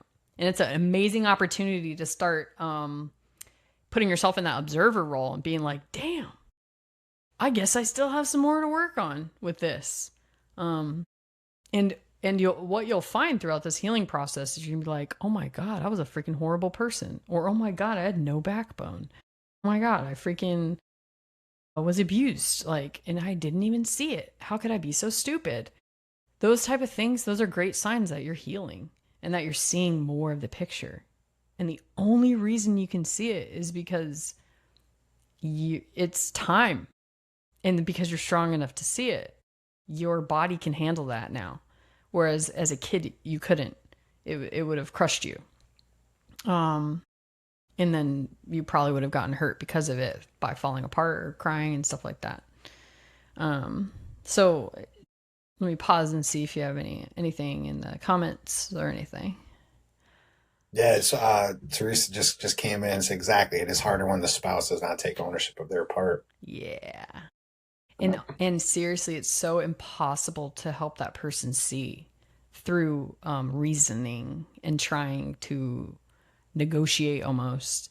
Like, seriously, the more my husband tried to explain what he saw, like, it actually entrenched me. It put me more and more in digging my heels in on my side because I was like, I can't have him view me as like bad or whatever because I genuinely do not never tried to cause harm, and like I was always coming from like from my vantage point, I'm always trying to come from a place of like balance and like fairness and all this stuff, but the way it gets perceived in my intimate relationships is like that I'm controlling or like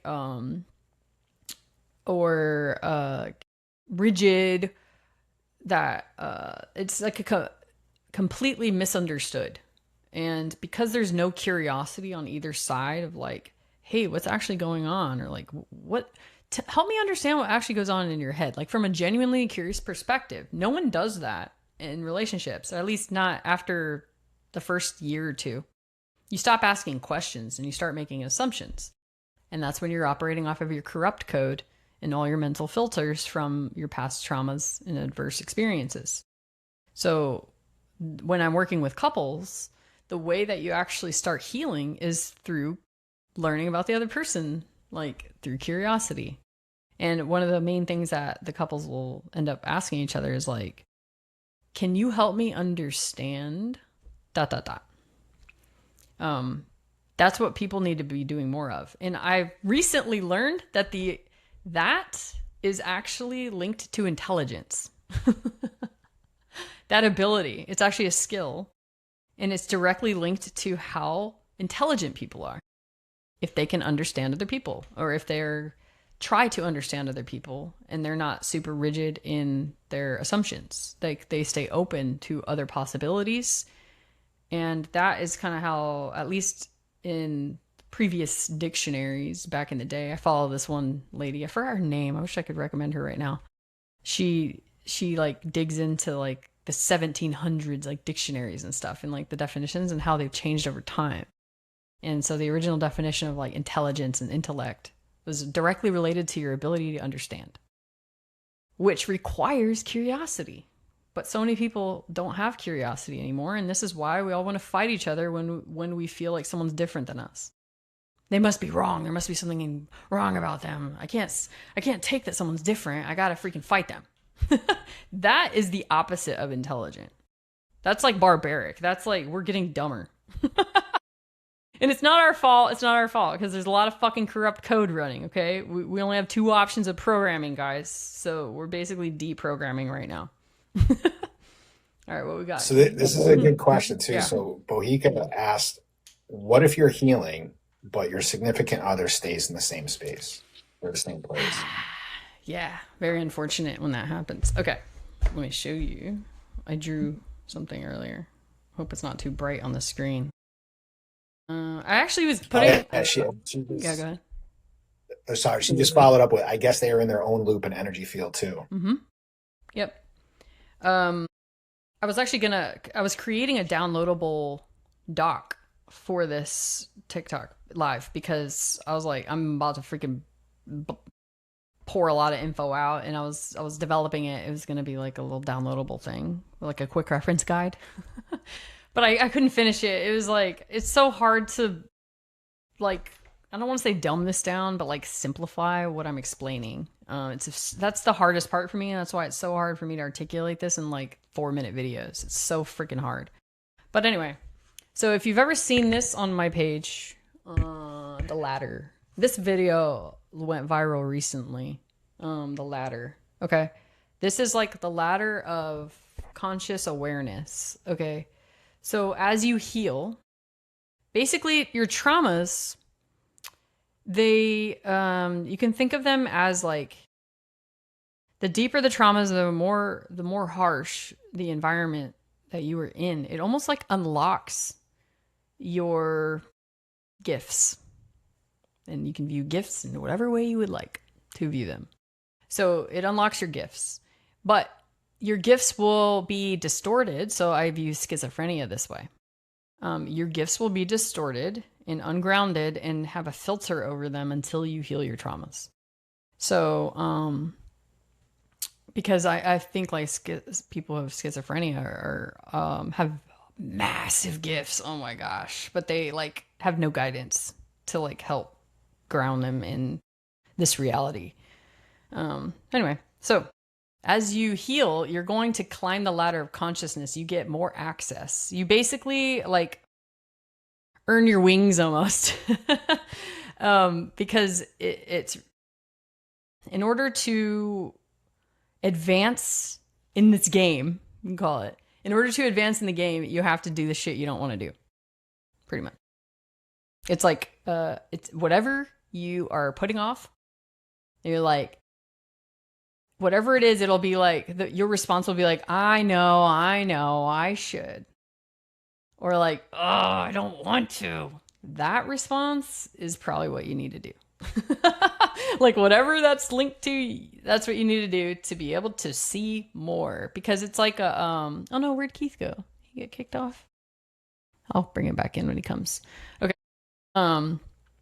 Whatever you end up doing, it will basically grant you access to the next rung of the ladder. It's like you kind of have to meet energetic thresholds. So the more trauma you experience, and this is how I view it, okay, like take it with a grain of salt, whatever. I don't know why I have to say that for some reason. The more trauma you experience, the more access to shit you can see. But if you want to be able to see clearly, you have to meet energetic threshold. So you basically have to prove to the universe that you won't abuse your power in a way. So you do that through humbling yourself through the process of healing.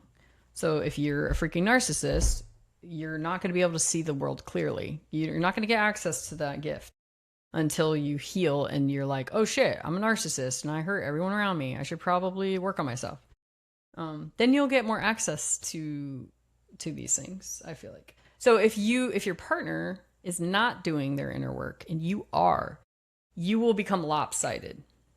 And you can think of yourself as like pulling in a lot more energy, and you can think of yourself as a huge beacon of light.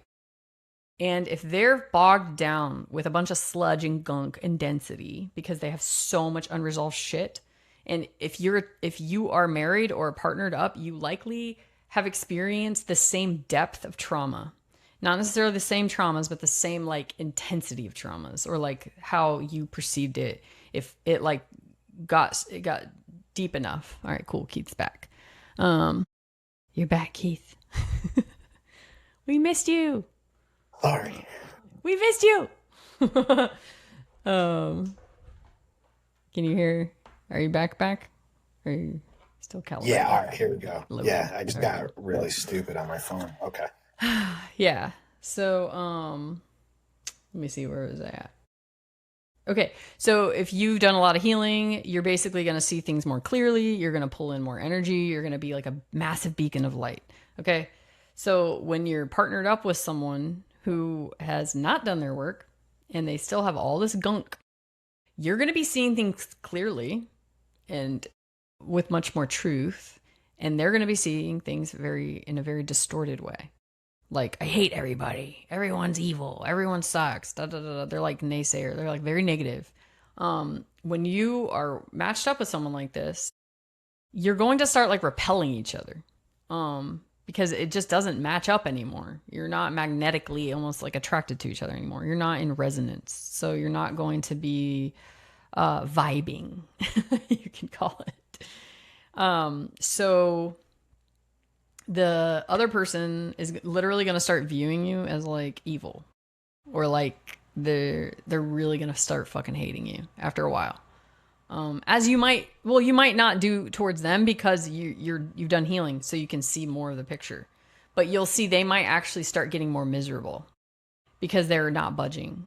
And so the more like light you're emitting, the more it's going to shine light on their shit, which will cast a bigger shadow on them. And it's going to be very uncomfortable because you're basically like walking around like with a mirror, showing them a mirror every day. And they don't want to see that mirror. That's why they're not healing in the first place. So you're literally a walking mirror. And yeah, they're going to start hating you. So either you fucking split and be like, all right, this is getting too toxic for me, like, or you can sit there and try to save them and help them see the light, which they're not going to. It's literally like trying to convince someone of another religious viewpoint or another political perspective. That's how tough it's going to be to help that person see the light.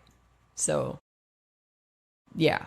Someone said suppressed guilt, so it just jarred my memory about like the side of the spectrum that you and I are on, Keith, the one that we're recovering narcissists in a sense. We're in recovery.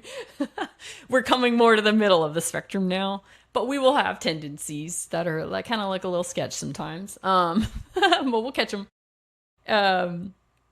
We will be fueled by shame. So like basically that's where we'll get we're filling up our tank with fuel or with shame, basically. And so we will, this is like how self-sabotage works. It's on the subconscious level.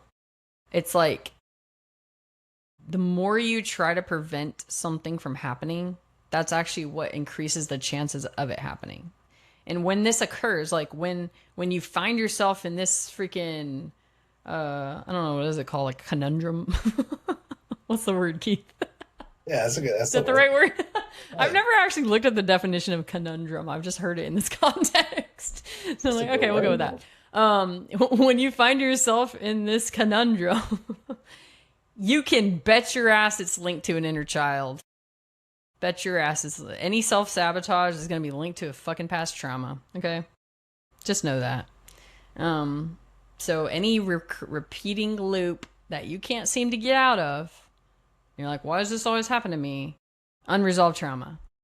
And I say trauma doesn't have to be big T trauma. It could be like what your little you experienced as like super confusion, super like terrifying, super like betrayal type stuff. A lot of relational. Honestly, I feel like relational trauma goes so much deeper than like a one-off like car crash or something like that. Because it fucks with your identity so much harder. So if you grew up with parents and stuff that like just mess with your identity a lot, like called you names, said you're not going to be worth anything, like you're a piece of shit, you're like, my mom literally called me a tramp like when I was like 14 years old, like drug me by my hair down the freaking street, like yelling tramp like down in the neighborhood because I was at some dude's house. We were playing cards. And this is one of the events where I'm like, I literally wasn't even doing anything bad this time. And then it goes to the extreme.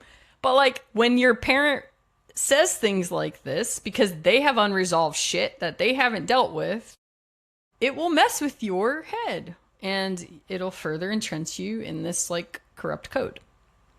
All right, so what we got? Do you want to do more or you want to go on to the next part? Is there a next part? Let me see.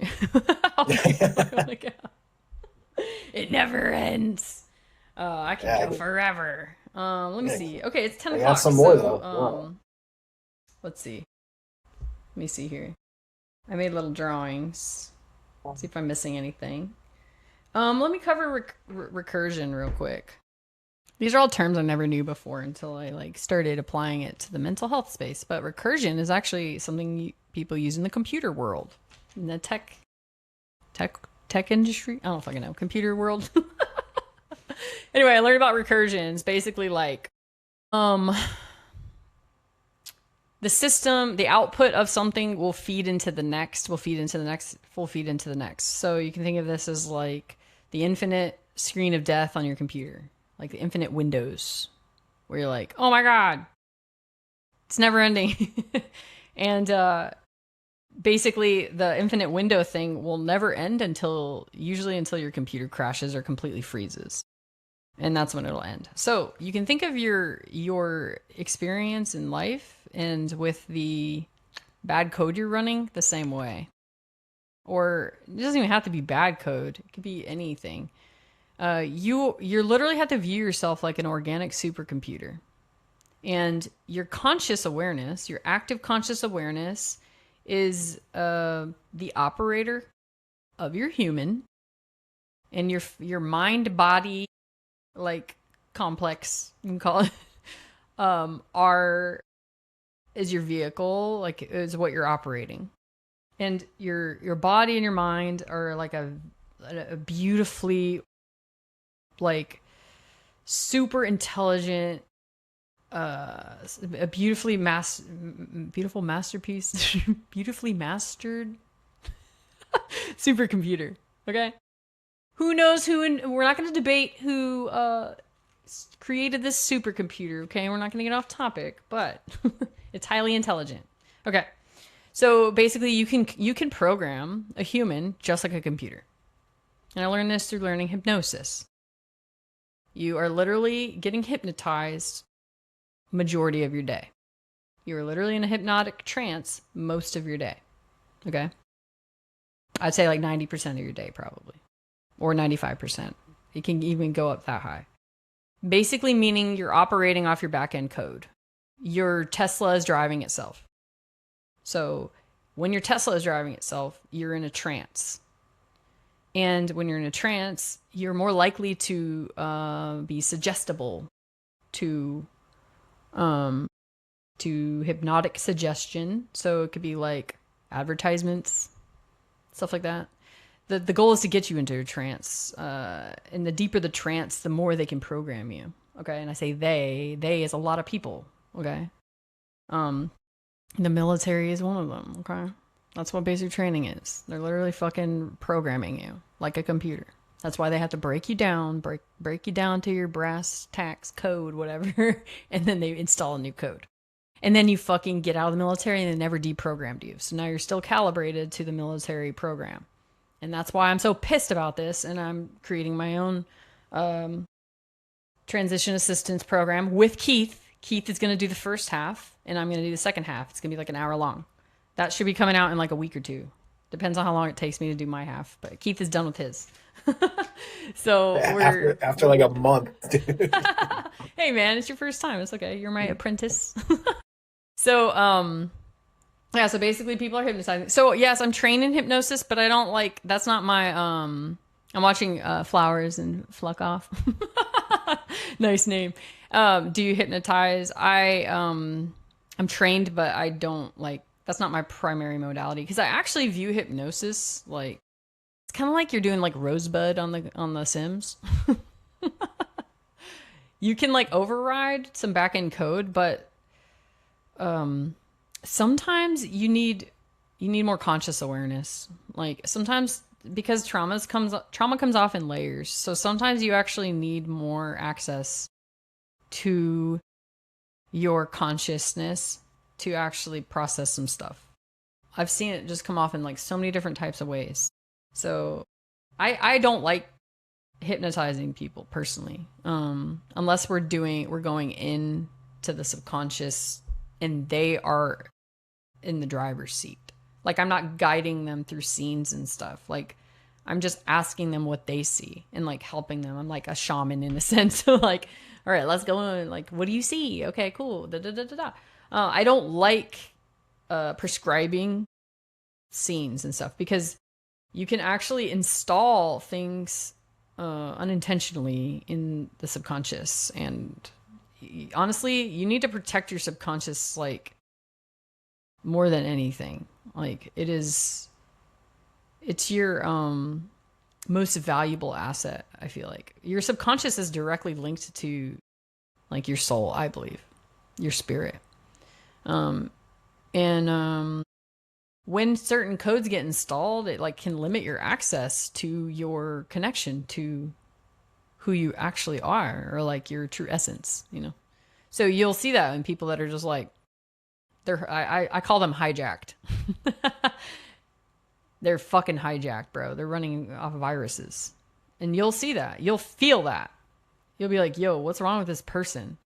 Yeah, they're hijacked. And this is what people view as like demons and stuff. I don't view it that way. I've explored that, but I don't view it that way. I view it as like a program they're running. So, let's see what else we got. Thanks, Rob. You're a great guide. Thank you for your help. You're welcome, Rob. I'm glad you're here, Rob. Okay, well, what else we got? Any more questions? It's 10 o'clock. It's funny because I have so much energy. I actually had a horrible... It's not a horrible day. I had a good day, but it's just like this cloud over me. Because I had a freaking rough week last week and weekend. My entire like family life blew up. Not my immediate family, but extended family. And this is what I mean, like, shit does not get easier the more you heal. It actually gets... You like go to hard mode. Like... to the next level, and it becomes more difficult, but you gain tools to help you as you go. I literally view life as like a video game in a sense of like, all right, just pass this level. It took me like 5 fucking tries to do this loop. But like, all right, I evolved. And then it's like you go up the elevator or whatever, the doors open and you get fucking slapped in the face or like shot the second the freaking doors open. You're like, shit, I just got to the next level. Oh my god, I was not expecting that. And this is why you got to be anchored in your like true identity, and you kind of have to develop a sense of humor to survive this fucking place. It's like no wonder people want to end it. Honestly, it's a very fucked up game we're in. I call it a game, but it's like it's the easiest way to describe it. And I anchor into like more of like a spiritual understanding and at the highest level, and that's what really helps me ground like what the fuck is going on here. It helps me feel like I'm not crazy. It helps me feel like I'm doing something good or right or whatever. It helps me. It's like my guiding compass, and so oftentimes I'll like question like, dang man, am I like losing it or whatever? Like, do I really think that I have something this good? And like, am I just like delusional and like a total freaking narcissist that just like believes I have something amazing and that can really change the world? And then I'll be like, nah, there are little like literal aliens in the government, so it's all good. Nah, I'm probably good. That's what I'll tell myself. That's what helps me stay grounded. So if you're not there yet, just watch the news. They're talking about aliens now. You'll get caught up soon. And when that time comes, I'll start talking more about that shit. But all right, what we got? This is a pretty interesting question. I have no idea about it, so I'm interested in your answer. But it's from Leah. So I'll read it verbatim how she wrote it. She wrote, mill to mill, 25 years, retired same day, empty nesting. Is it possible we don't know each other at all? Yeah. Yeah, for sure. Because if you're just operating off of your back end code, the subconscious programming, very possible you don't know each other. Because everything, if you would be like operating from a defensive posture your entire relationship. So one would be like performing and the other would be appeasing the entire relationship. And so you'll never actually get to know each other. So a good way to gauge this too is like when you guys are sitting in silence, like does it feel awkward, or do you still feel connected? That's like a good gauge, I feel like. Or if that person's like out of the house, do you feel relieved? Are you like, yeah, I feel free and I'm so much more productive now? And it's not to say that person is like toxic necessarily. It's more so like, that's a sign that you are not fucking being yourself around that person at all. It's not safe. It's not emotionally safe. That doesn't mean they're abusive or anything. It just means that like there has not been an establishment of safety. And sometimes they don't have an opportunity to even help you feel safe because you're so guarded.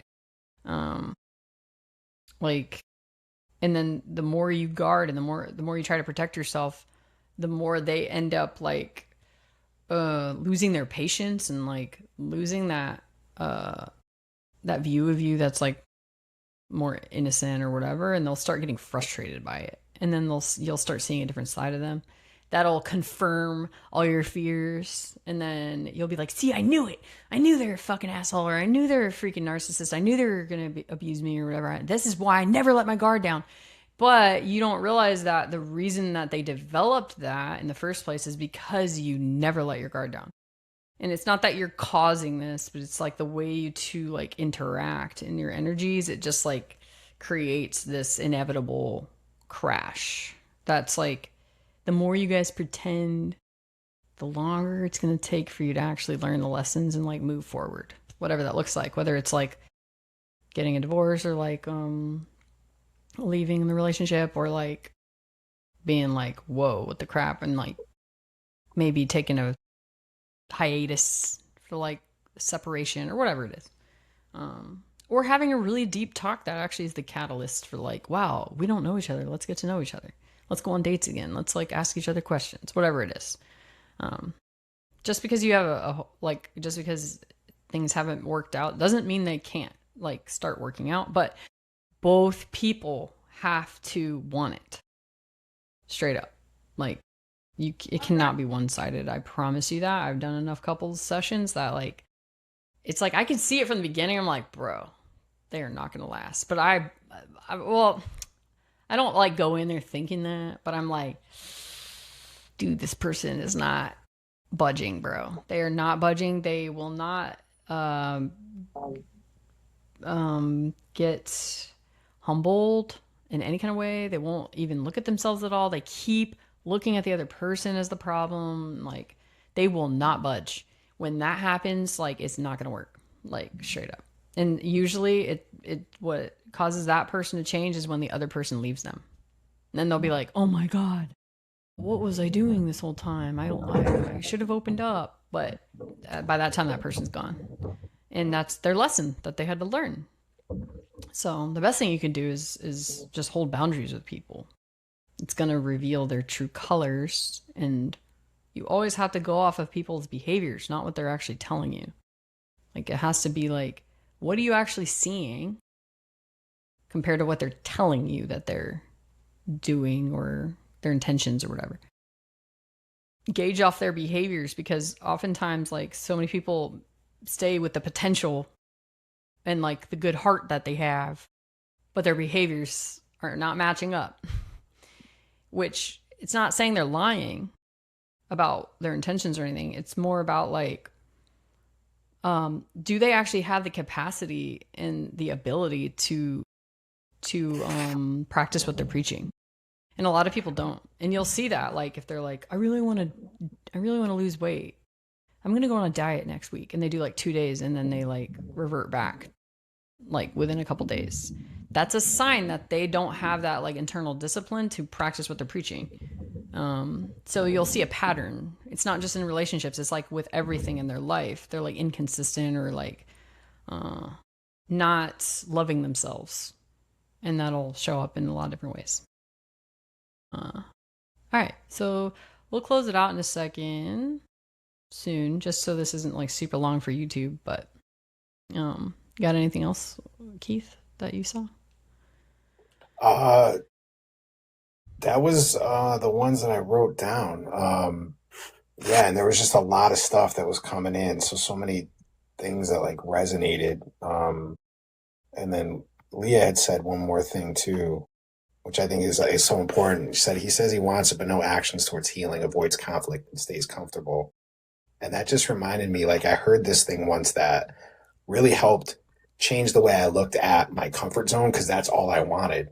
Mm-hmm. But I heard this saying, it was our comfort zone does not have to be comfortable, it just has to be familiar. So we'll willingly stay in familiar pain, because the unknown of the healing, the unknown of like, will I get there? Will I make it? Will I find joy? Will I find peace? That is so daunting. That is so scary of failure, because like you said, like being fueled by shame, if I don't do it, that just proves that I'm a worthless piece of garbage, you know, so it's easier to stay in my comfort zone of pain. Absolutely. That's the biggest thing I've seen with people who struggle. They're just terrified of like, well, what if the other side isn't any better? Or like, what if I find out I'm actually a horrible person? Then what do I do? Like they're almost like scared of what they could find, so they'd rather just like stay where they're at. Like for me, the biggest barrier was like, dude, what if I actually achieve everything that I want? Like my whole life's gonna change, and that's really fucking scary. Because I'm not scared of failing. I'm scared of like making it big and then being exposed like on the grand scale is like scary as shit, you know. But like I gotta share this stuff, so it's like obviously I'm in hard mode in my life. I chose hard mode in this game, like extra hard mode. I'm like, let's help veterans get comfortable looking within and healing their emotions. Like, and I'm a girl, and I'm pretty like rough around the edges when I talk and shit like that. I'm like, let's go hard mode.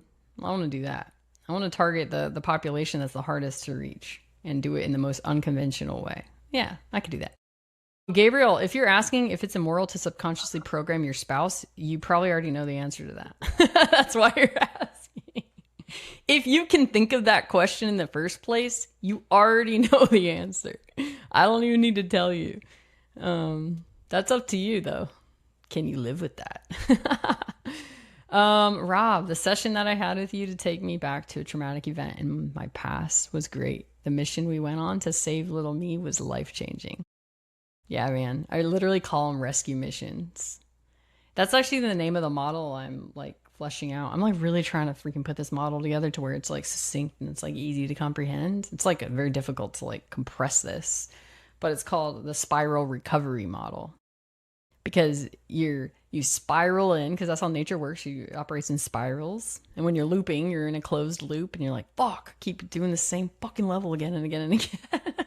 But then when you get out of it, you spiral up to the next level, the next, to the next, and you see more from the higher vantage point each level you pass, basically. But like how the recovery portion of spiral recovery is, you're going to recover and rescue your inner children or those lost aspects of yourself that have been buried because it's no longer safe to express, or your body's not updated on the current situation.